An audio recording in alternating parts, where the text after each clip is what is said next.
Sure sir. Tony. Yes sir. अभी मेरे को मिड शॉट दे दे। एक कैमरा तेरा नीचे हो जाए मैडम, इतना भी रियलिस्टिक ना करो कि रियल में अपने फिल्मी पति का कत्ल कर दो।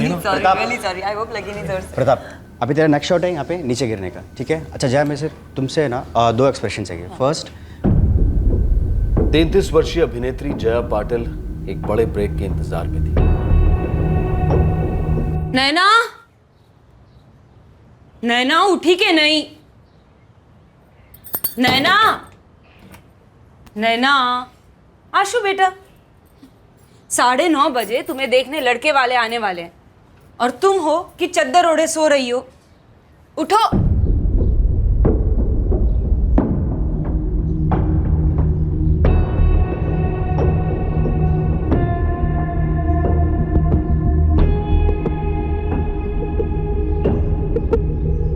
मामा मामी, मुझे ये शादी या कोई भी शादी नहीं करनी, इसलिए बस जाने दीजिए इस रिश्ते को भी और मुझे भी।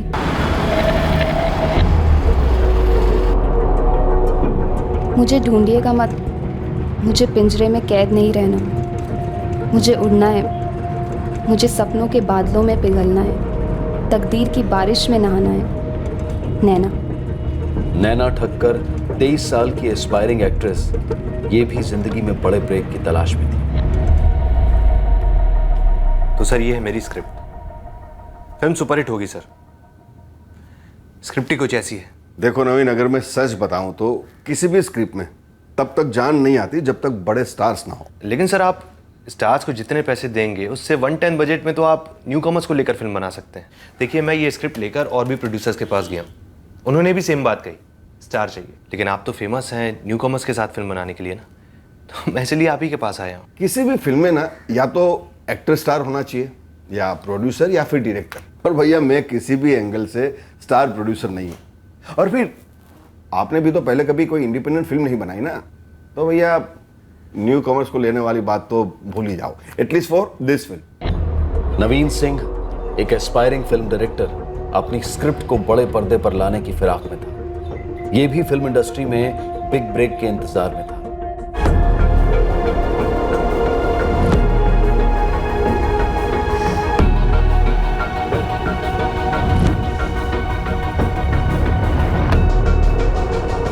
कट। Very nice.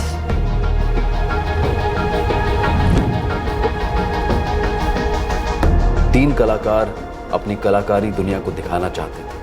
3 कलाकारों की असली जिंदगी के पन्नों पर लिखी गई ये स्क्रिप्ट जब हकीकत के पर्दे पर चली तो वो किसी फिल्मी कहानी से कम नहीं थी। दरअसल इस रियल स्टोरी में कुछ ऐसे भयानक और चौंकाने वाले ट्विस्ट और टर्न्स आए जो फिल्मों में भी नहीं आते। ये सत्य कथा स्क्रिप्ट के बीच से शुरू होती है, एक लाश के मिलने के साथ।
लाश का सिर्फ धड़ मिला था। इस दलदल में सर की खोज जारी थी। लाश के कपड़े इतने गंदे हो चुके हैं कि कोई आइडेंटिफिकेशन नहीं बची होगी।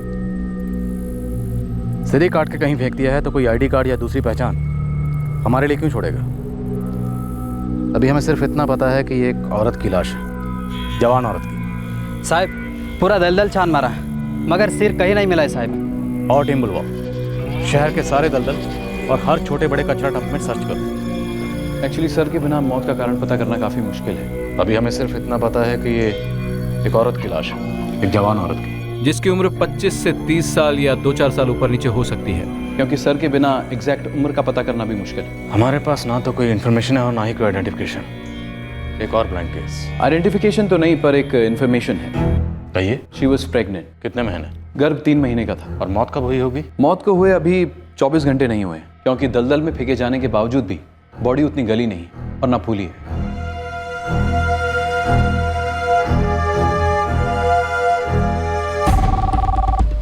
एक जवान प्रेग्नेंट औरत की सरकटी लाश मिली थी पुलिस को। यह अपेक्षा की जा रही थी कि शहर के किसी न किसी पुलिस स्टेशन में उसकी मिसिंग कंप्लेंट जरूर दर्ज हुई होगी।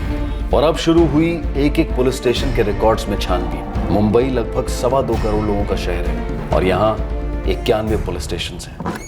सर, कचरा डंप्स और दलदलों की सर्च ऑपरेशन जारी है।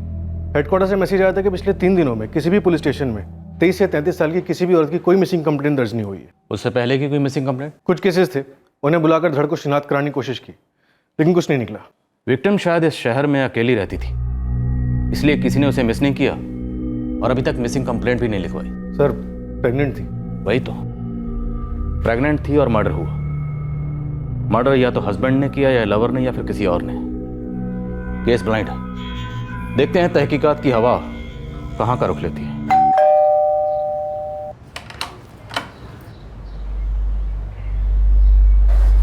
नैना ना फोन आएगा? आप हर रोज यही सवाल क्यों करते हैं? मुझे लगा था कभी ना कभी तो उसका फोन आएगा। पता नहीं कहाँ है, किस हाल में है। वो अपनी मर्जी से गई है। हमने तो पूरी कोशिश की उसकी शादी हो जाए, उसका घर बस जाए, पर उसकी मर्जी कुछ और थी। 1 साल होने को आया, एक फोन तक नहीं। न करे नारायण ने उसके साथ कुछ बुरा ना हुआ हो। अजय जल्दी करो बेटा, बस छूट जाएगी। लो चलो। अजूबा बाय। बाय बड़ा। आज ही आई की शूटिंग कब खत्म होएगी? आई घर कब आएगी? जल्दी आएगी बेटा, बहुत जल्दी। लेकिन अब चल, देर हो रही है ना, बस छूट जाएगी। चलो चलो।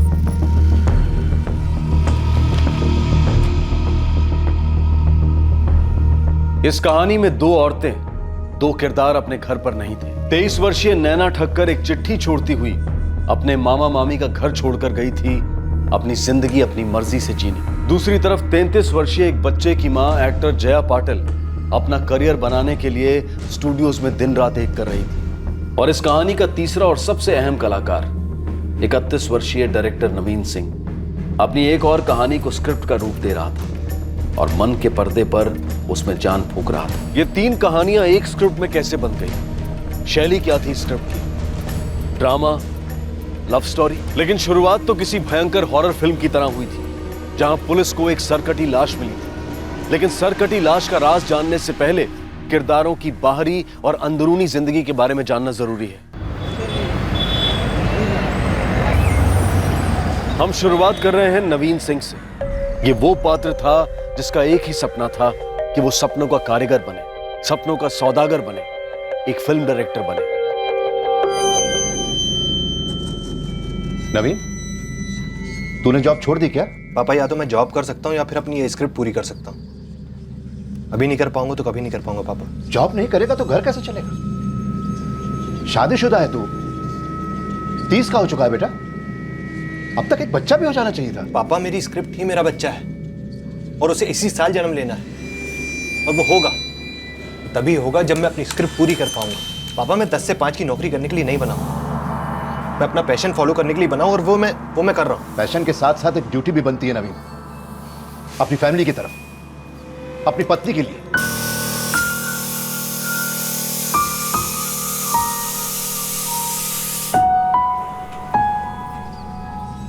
पापा, ये स्क्रिप्ट एक अवार्ड विनिंग फिल्म बनेगी, मैं बनाऊंगा और आप देखते जाइए, कुछ ही समय में इंटरनेशनल फिल्म फेस्टिवल में अवार्ड बटोरते घूमेगी ये फिल्म। और घर कैसे चलेगा?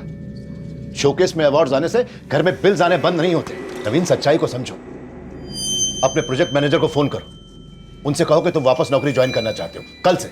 मैं बीपीओ की नौकरी में नहीं सड़ूंगा। नौकरी करना सड़ना नहीं होता है, आगे बढ़ना होता है। कमाई, नौकरी मर्द की पहचान होती है। एक आदमी की कमाई उसे समाज में, उसके घर में जगह दिलवाती है, इज्जत दिलवाती है। आमदनी नहीं तो कहीं भी जगह नहीं, इस घर में भी नहीं।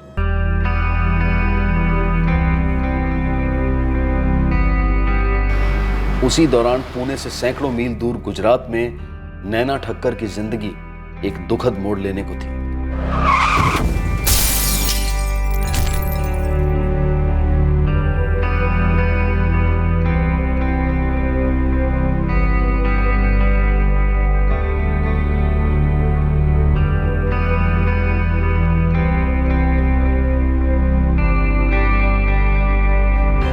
जहां एक तरफ नवीन सिंह अपनी स्क्रिप्ट में जान डालने के लिए एक प्रोडक्शन हाउस ढूंढ रहा था, वहीं दूसरी ओर नैना का घर उजड़ गया था। एक झटके में तकदीर ने उसे अनाथ बना दिया था। और उसी दौरान जया पाटिल की जिंदगी भी एक मुश्किल दौर से गुजर रही थी। जया, सब ठीक तो है ना? आई वो, मैंने ओमकार को छोड़ दिया।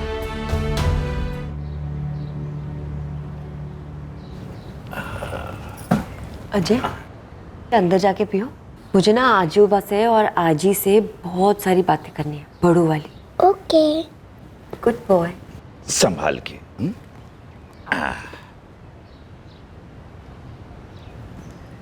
ओमकार मुझे काम नहीं करने दे रहा, घर पे बिठा के रखना चाहता।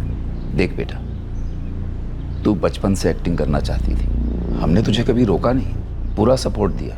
तूने फिल्म लाइन के क्रिएटिव डायरेक्टर ओमकार से शादी कर ली अपनी मर्जी से। और तेरी इच्छा अपनी जगह सही भी है, एक्टिंग करनी है तो करनी है। लेकिन जया, अजय का भी तो सोचना पड़ेगा, वो तेरी जिम्मेदारी है, एक्टिंग से ऊपर है। यही सब कहना चाहती हूँ ना आई। तू तो सब जानती है। मैं सब जानती हूँ आई, और मैं सब करूंगी भी, काम भी करूंगी और अजय का ध्यान भी रखूंगी। मैं किसी पे बोझ नहीं बनूंगी, ना तुम पे ना किसी और पे। अजय के सामने तो मैंने बोल दिया कि मैंने ओमकार को छोड़ दिया, पर असल में उसने मुझे घर से बाहर निकाल दिया। कुछ सालों से ओमकार मुझे अपनी पत्नी समझता ही नहीं है। हर रात किसी दूसरी औरत के साथ होटल में हुआ करता है। क्या? पहले तो सिर्फ होटल में ही होता था, तो घर में भी लाने लगा। हे देवा, क्या हो गया ये सब कुछ? उस इंसान को पहचानने में गलती हो गई आई, लेकिन सिर्फ एक गलती की वजह से हम अपनी पूरी जिंदगी तो जाया नहीं कर सकते ना। मैं अपना करियर फिर से शुरू करूंगी, अपनी जिंदगी नए सिरे से शुरू करूंगी, अपने एक्टिंग करियर पे फोकस करूंगी मैं। आइए, अगर आप लोग साथ दोगे तो मैं सब कुछ करूंगी। आप लोग मेरा साथ दोगे ना? हाँ बेटा।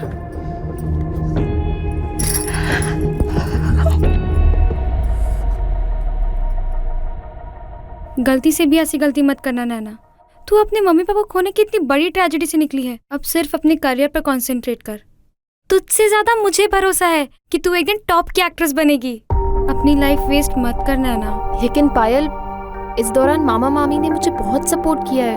अगर इस तरह उन्हें छोड़कर गई तो वो हर्ट हो जाएंगे। अरे हर्ट की बच्ची, तू किसी XYZ आदमी में शादी करके जिंदगी भर उसके और उसके फैमिली के लिए रोटी बनाते रहना, वो हर्ट नहीं होगा। अरे तुझे ब्यूटी क्वीन बनना है या फिर किचन क्वीन? तू पागल हो गया नवीन, ये नामुमकिन है। मुमकिन है माँ, मुमकिन है, तभी तो पूछ रहा हूँ। आप भरोसा करो मुझ पे और घर के कागजात दे दो मुझे।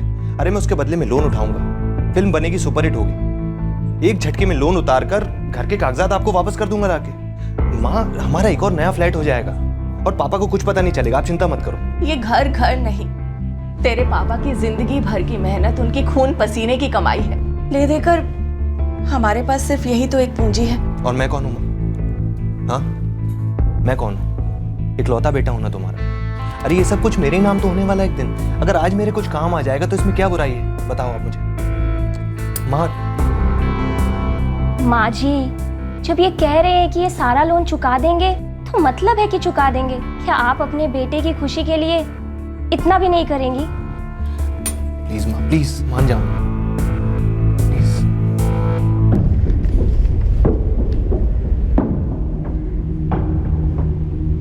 नवीन सिंह ने अपने पिता की पीठ पीछे उनका घर गिरवी रख दिया और अपनी फिल्म के लिए पैसा बटोर लिया।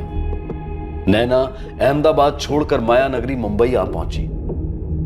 जया ने अपने आधे अधूरे एक्टिंग करियर को अपना सब कुछ देना शुरू कर दिया। लोन के पैसों के साथ नवीन पुणे से मुंबई शिफ्ट हो गया। ये तीनों कलाकार अपनी अपनी प्रोफेशनल पटकथाएं खुद लिखे जा रहे हैं। दूसरी तरफ पुलिस अचरज में थी कि आखिरकार इस बिना सर के धड़ की पटकथा क्या है। सर, लाश को मिले 1 हफ्ता हो गया पर अभी तक कोई सुराग नहीं। खबरों ने भी जवाब दे दिया। और सर की भी कोई खबर नहीं? नहीं सर। संजय, अजीब नहीं लगता? हमें एक प्रेग्नेंट औरत की सरकटी लाश मिलती है और पूरे मुंबई शहर में किसी भी पुलिस स्टेशन में उसकी कोई मिसिंग कंप्लेंट नहीं है। सर, हमने बॉडी के बारे में अखबारों में छपवा दिया और मुंबई और उसके आसपास के पुलिस स्टेशन में भी खबर भिजवा दी है।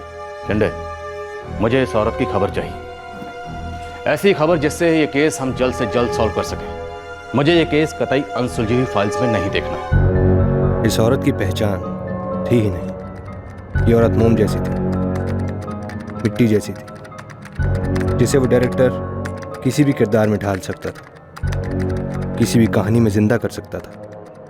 लेकिन जब वो उसके ऑफिस में दाखिल हुई थी, उसे भनक तक नहीं थी कि वो दरअसल उसकी ज़िंदगी में दाखिल हुई और उसकी अपनी निजी कहानी का एक अफलातून किरदार बनने वाली है।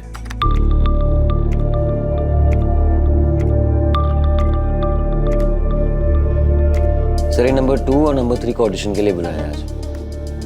बिजू, बस 1 मिनट पीछे जा। बस इस लड़की को ऑडिशन के लिए बुलाओ। इंटरेस्टिंग चेहरा है, हीरोइन के रोल के लिए, मेन लीड। सर, मैं नासिक से पूना जाने वाली ट्रेन का वेट कर रही थी और तभी वेटिंग रूम में 4 लोग घुस आए। उन चारों ने मेरा रेप करने की कोशिश की पर मैंने ऐसा होने नहीं दिया।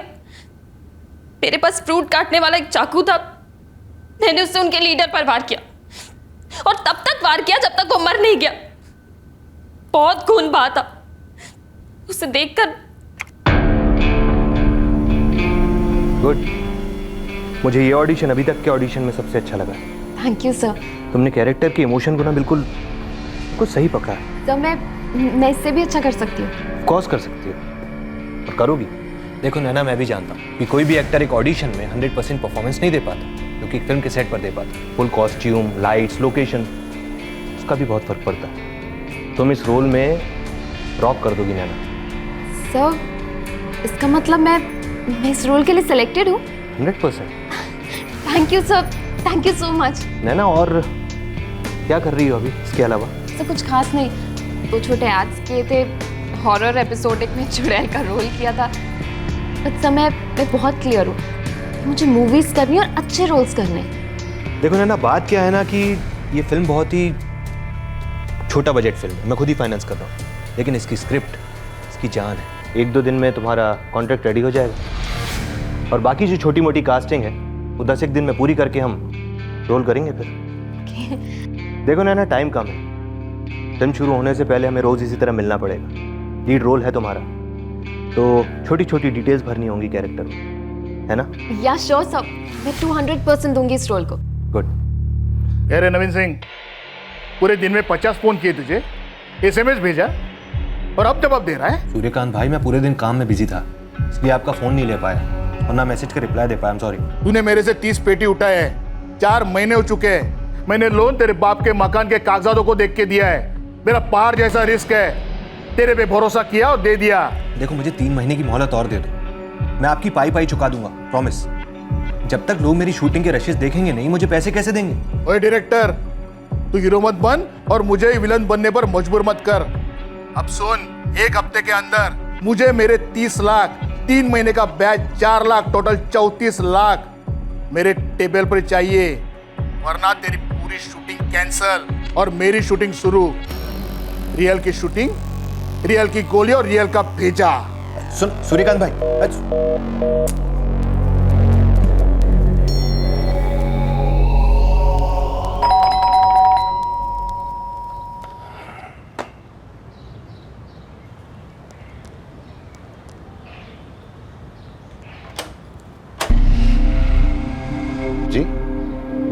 नवीन सिंह किधर है?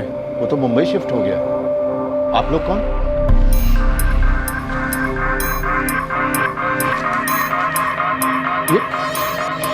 ये क्या बकवास है? नवीन इस घर को गिरवी रखकर लोन कैसे ले सकता है? वो ऐसा कैसे करेगा? ये तो मेरी प्रॉपर्टी है। ये पेपर देखा ना? अभी पलटे नहीं मारने का। नवीन सिंह यही पेपर लेकर अपुन के सेठ सूर्यकांत गांवकर के ऑफिस में आया था। अपुन के सेठ ने उसको शरीफ समझकर पूरा 30 पेटी, बोले तो 30 लाख का लोन दिया। इस बात को 3 महीना हो गया, लेकिन नवीन सिंह ने एक पैसा वापस नहीं किया है। समझा क्या? लक्ष्मी, सुशीला, ये लोग क्या बोल रहे हैं? सच है? जवाब क्यों नहीं देते तुम लोग? सच है क्या ये? जी, मैंने ही नवीन को घर के कागजात दिए थे। तुमने ये घर, ये हमारा घर गिरवी रखवा दिया? पूरी पागल हो गए हो क्या तुम?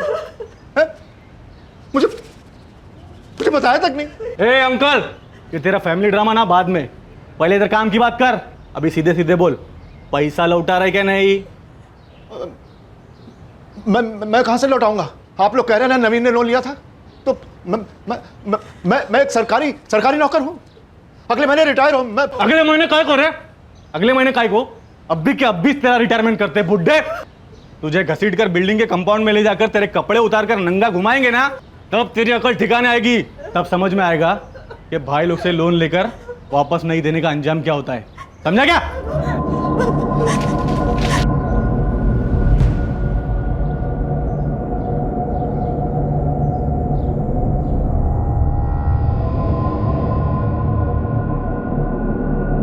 रिकवरी एजेंट्स यानी वसूली करने आए गुंडों ने राजा राम सिंह के घर की शांति और चीजें दोनों उथल पुथल कर दी। लेकिन सबसे ज्यादा नुकसान जो दिखाई नहीं दे रहा था वो हुआ था नवीन के पिता राजाराम के अंदर। उनका आत्मसम्मान बुरी तरह से चूर हो गया था।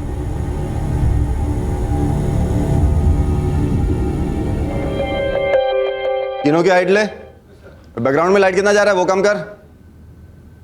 साकिब नीचे ले ले। Good. Hey Naveen, come. Hi hi bro, how are you? I am really sorry यार नवीन, तुझे सेट पे बुलाना पड़ा और शेड्यूल थोड़ा सा खिंच गया है। कोई बात नहीं यार, कोई बात नहीं, तू अपना काम कर, चाय वाय पीते हैं तब तक। और आज हमें अपनी फिल्म की लोकेशंस गो थ्रू करनी बाय द वे। पक्का हो गया? बस 10 मिनट दे दो मुझे। Take your time. अच्छा बाय द वे, ये है नैना। हेलो। हमारी फिल्म की लीडिंग लेडी हैं। और ये है जग्गी, हमारी फिल्म के डीओपी। हेलो। इन्हीं पे डिपेंड करता है कि तुम फिल्म में कितनी खूबसूरत दिखने वाली हो दुनिया के सामने। सो अरे ऐसा कुछ भी नहीं है यार, और वैसे भी ये बहुत खूबसूरत है। Thank you so much sir. हम 2 महीने पहले शूट स्टार्ट करने वाले थे, पर अभी तक कुछ हुआ नहीं। है ना, तुम्हें मालूम है ना कि मैं पिछले दिनों में किन सब चीज़ों से गुजरा हूँ। मेरे पेरेंट्स, मेरी पत्नी, तीनों। I know sir, I am really sorry. अब प्लीज़ बुरा मत मानिए, मैं तो बस जानना चाह रही थी कि शूट कब से स्टार्ट है। देखो नैना, मैं तुमसे कुछ छुपाऊंगा नहीं। पुणे पुलिस से मुझे मेरे घर के कागजात वापस मिले, मैंने वो घर बेच दिया। उससे जो पैसे आए उससे मूवी बन नहीं सकती। मैं इस वक्त बहुत टाइट सिचुएशन में। मेरा भी यही हाल है, कोई नया असाइनमेंट मिल नहीं रहा है और जो पहले के असाइनमेंट्स किए थे उन सब की पेमेंट अटकी हुई है। आई अंडरस्टैंड नैना, बट कुछ दिन रुकना पड़ेगा।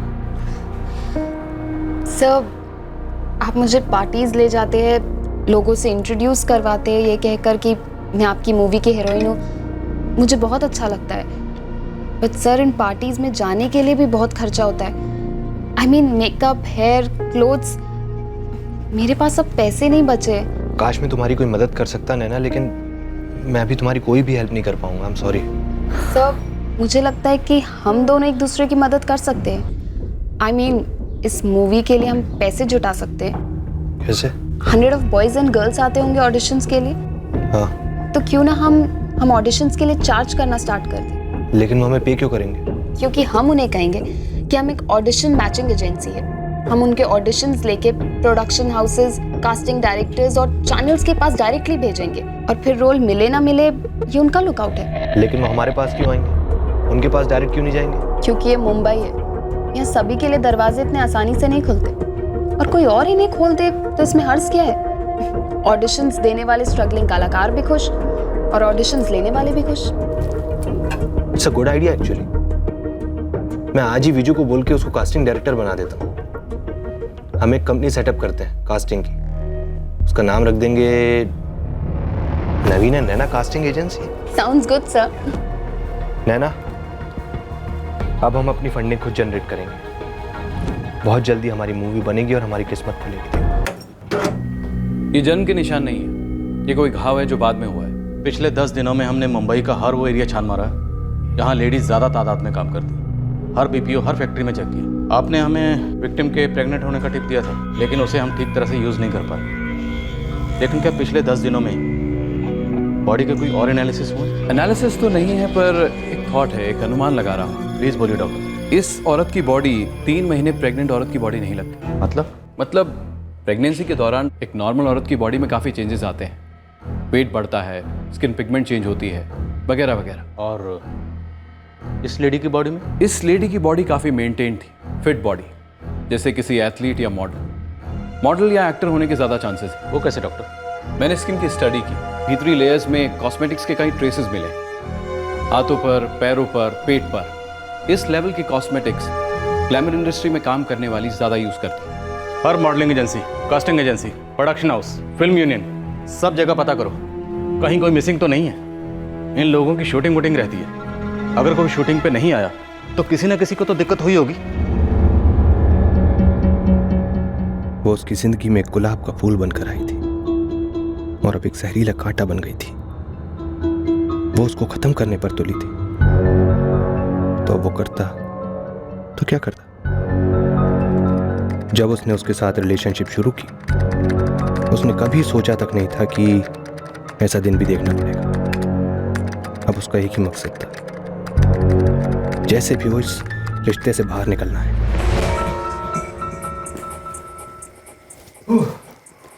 नवीन, मुझे लगता है हमें ऑडिशंस के रेट्स बढ़ा देने चाहिए। सही कह रही हो। बिजनेस के मामले में you are spot on, too good. पर मेरा एम्बिशन बिजनेस करना नहीं है। तो फिर क्या है? एक्ट्रेस बनना, टॉप की एक्ट्रेस, स्टार। तुम हो ना मेरी रॉक स्टार। क्या खाक रॉक स्टार? एक रोल तक नहीं मिल रहा है मुझे।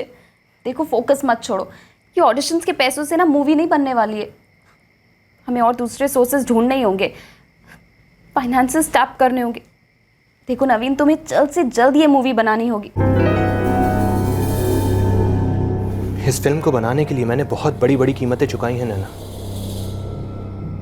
तुम्हारे लिए एक लॉन्च फिल्म है, मेरे लिए मेरी पूरी जिंदगी।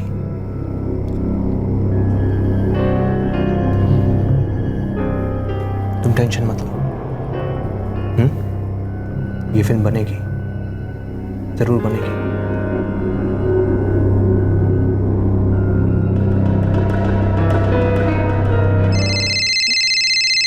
आई प्लीज फोन घे ना। हाँ घेते।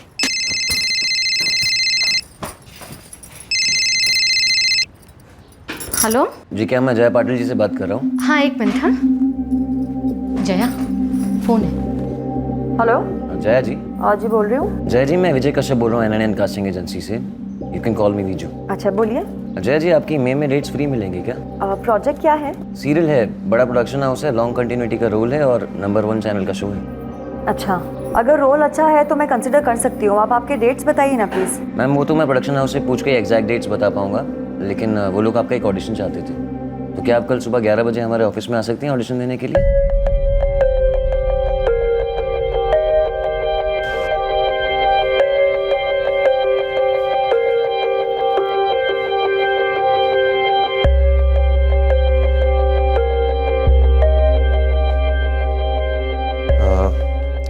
जया पाटिल, राइट? या हाय, आई एम नवीन सिंह। ये कास्टिंग एजेंसी मेरी है। ओह अच्छा, hi. And I am a director as well. बहुत जल्दी मेरी फिल्म लॉन्च होने वाली है। Oh really? यस। वाओ। मैंने आपको काफ़ी शोज में देखा है एंड यू आर ब्रिलियंट। बहुत अच्छा परफॉर्मेंस है आपका। Thank you so much. See you.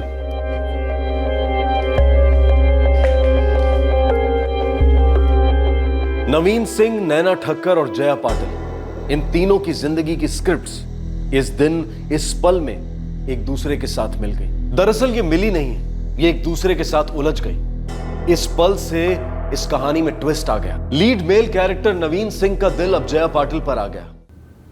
6 साल का बच्चा। क्या? मैं नहीं मानता, और मुझे पता है कि आप मुझ पर ये 6 साल के बच्चे की माँ वाला एंगल क्यों ट्राई कर रही हैं, ताकि मैं आप पर कोई गलत मूव ना ट्राई करूं, है ना? वैसे कोई इरादे हैं क्या आपके गलत मूव्स करने के? आपको क्या लगता है? वेल, लगते तो आप शरीफ ही हैं।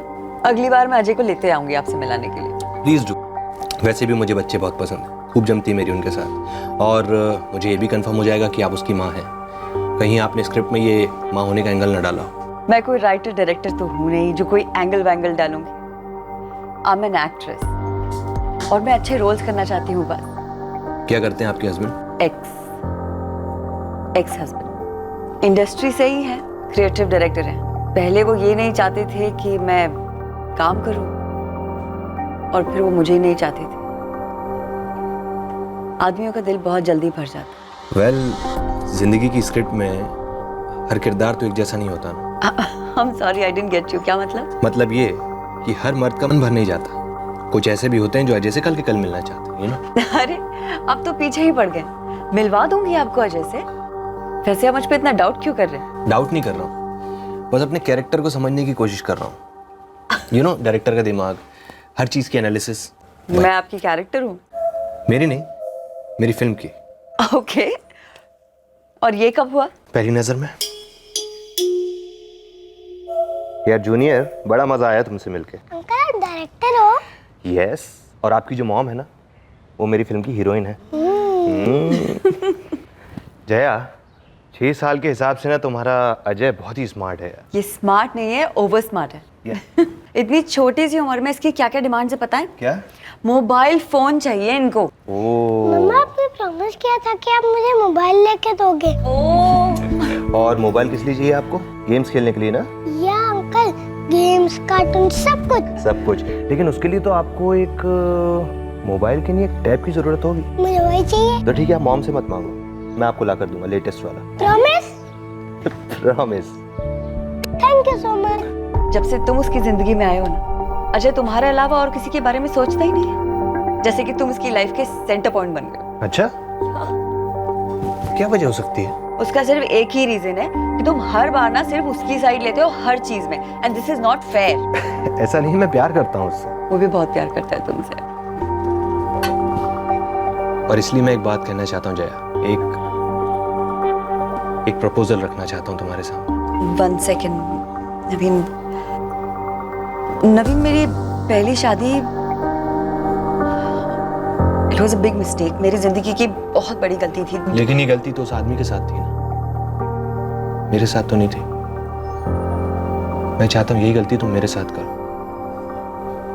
एंड आई प्रॉमिस इस बार ये गलती नहीं होगी। इसमें कोई शक नहीं कि हमारा अजय उसके साथ बहुत अच्छे से घुल मिल गया है। 6 साल के बच्चे को प्यार करने वाला बाप मिल जाएगा, उसकी तो पूरी जिंदगी ही बदल जाएगी। हो बाबा, पर आई एम कंफ्यूज्ड। कंफ्यूजन महसूस करना बिल्कुल स्वाभाविक है, हमें भी होती है कंफ्यूजन। तू उसे साफ साफ बता देना, चाहे कुछ भी हो जाए, मैं अपना एक्टिंग करियर नहीं छोड़ूंगी। भगुया किडनैपिंग। अब कहानी में अचानक से एक किडनैपिंग आ जाती है। किडनैपिंग का हेतु और प्लानिंग दोनों परफेक्ट साबित होते हैं।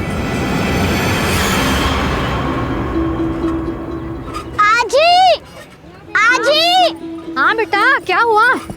बाद में आइसक्रीम खा सकते हैं? नहीं रे बाबा, तेरी आई ने मना किया है। कहा है एग्जाम होने तक आइसक्रीम वाइसक्रीम कुछ भी नहीं। झूठ। मम्मी ने बोला था पिछले संडे कि आने वाले संडे को आइसक्रीम मिलेगी। उन्हें फोन करके पूछो। हो आई बोल। मैं अजय को लेकर गार्डन आई हूँ। आइसक्रीम खाने की जिद कर रहा है, खिलाऊं? खिला दे, आज के लिए आई। मेरा भी पैकअप हो गया है, तो मैं ना आधे 1 घंटे में घर पे पहुंचती हूँ। उन्होंने क्या कहा? आई ने कहा एक छोटे साइज का आइसक्रीम खिला दो। चल चल आइसक्रीम खाते। नहीं, मैं नहीं उतरूंगा। आप आइसक्रीम ले आओ। यहाँ से जाना नहीं कहीं, मैं बस यूं गई और यूं आई। हाँ?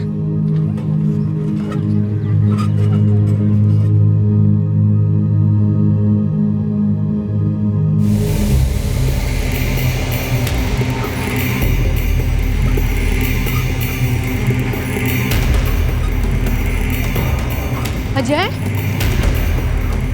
अजय,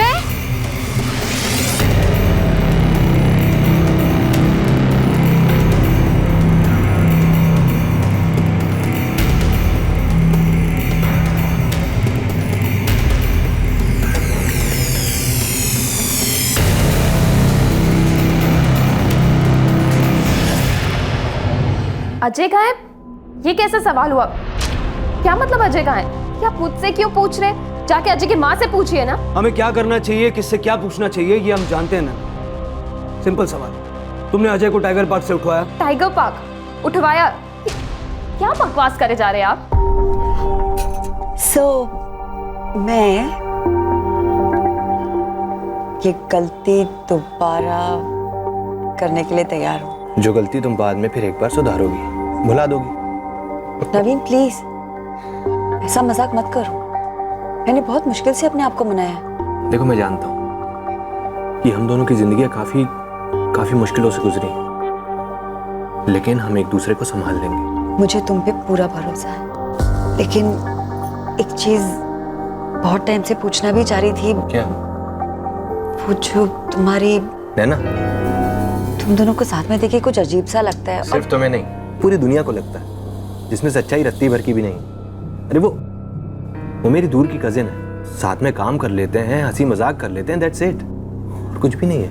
ओके, वैसे तुम्हारी कजिन इतनी भी बुरी नहीं है। अरे मैं क्यों आऊँ पुलिस स्टेशन? औरत अब रियल लाइफ में भी ड्रामे करने लगी ना, झूठे इल्जाम लगा रही है वो मुझ पे। और आपको जो भी सवाल करने उससे पूछिए, मुझे कुछ नहीं पता। अगर आप नहीं आई तो हमें आना पड़ेगा, सोच लीजिए क्या करना है। मैं ड्रामा करूंगी अपने ही बच्चे को किडनैप करने का? आप इस औरत को जानते नहीं है सर, किसी भी हद तक जा सकती है ये औरत मेरी जिंदगी खराब करने पे तुली हुई है सर। आप उसकी बातें क्यों मान रहे हैं? जया जी आप शांत हो जाइए, हम आपके बेटे को ढूंढने का।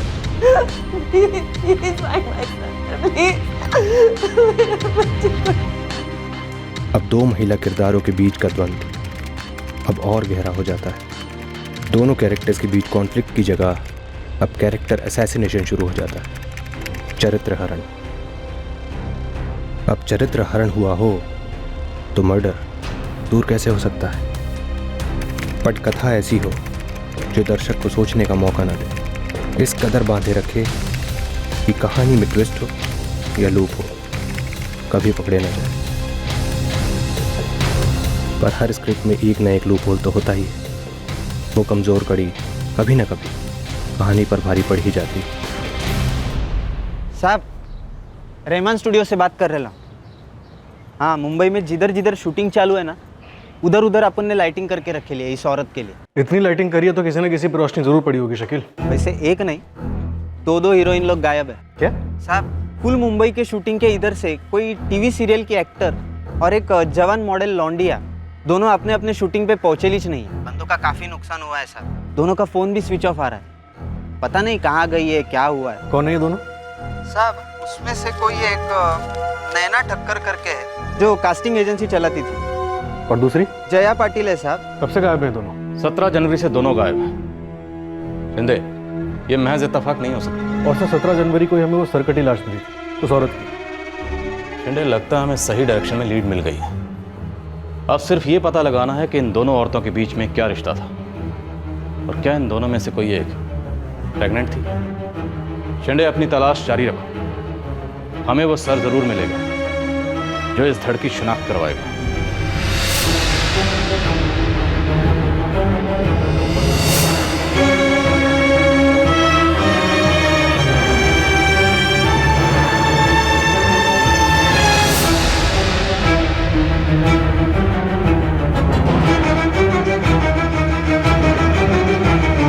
मुर्दा घर में पड़ी सरकटी लाश भी इस पटकथा की एक किरदार थी, जो बेसब्री से इंतजार कर रही थी अपनी पहचान करवाने और अपनी गाथा बयां करने का। दूसरी ओर यह पता चला था कि नैना और जया नाम की दो औरतें फिल्म इंडस्ट्री से गायब हुई थी। अभी तक कोई अंदेशा नहीं था कि यह लाश इन दोनों में से कौन सी औरत की है, इन दोनों में से ही किसी एक औरत की है या फिर किसी और की है। यह बात भी अभी क्लियर नहीं थी कि क्या सिर्फ एक ही लाश के मिलने से अनुमान लगाना सही होगा कि एक ही मर्डर हुआ है। अब एक किडनैपिंग भी तो थी।